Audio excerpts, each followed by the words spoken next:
subscribe my channel and press the bell icon and like and share. Thank you. शेर जंगल का बादशाह होता है। एक दफा एक शेर मर गया। जंगल के सारे जानवरों को ये फिक्र हुई कि अब उनका बादशाह कौन बनेगा। एक खरगोश कहने लगा, भाई, जिस जानवर के सर पर ताज ठीक आ जाए बस उसी को बादशाह बना दो।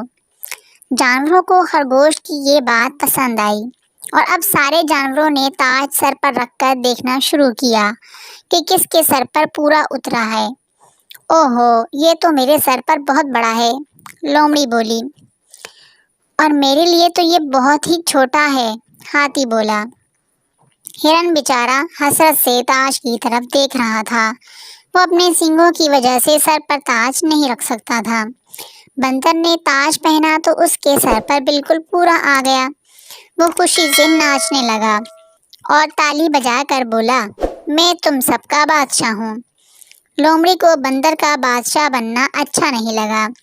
लोमड़ी तो चालाक होती ही है। वो बंदर को एक तरफ ले गई और कहने लगी, बादशाह सलामत, मुझे एक ख़जाने का इल्म है। अब आप हमारे बादशाह हैं, इसलिए मैं इस ख़जाने का पता आपको बताना चाहती हूँ। बंदर को बादशाह बनने की क्या कम खुशी थी। उसने ख़जाने का सुना तो बिल्कुल ही दीवाना हो गया और बगैर कुछ सोचे समझे लोमड़ी के साथ चल दिया। आगे जाकर जब बंदर और लोमड़ी अकेले रह गए तो लोमड़ी ने बंदर के पैरों में जंजीर डाल दी और कहा, तुम हम पर हुकूमत करना चाहते थे, लेकिन तुम्हें तो अपने लालच पर काबू पाना नहीं आता। दूसरे जानवरों ने बंदर का ये हाल देखा तो इसे फौरन तख्त से उतार दिया और अपने लिए नया बादशाह चुन लिया।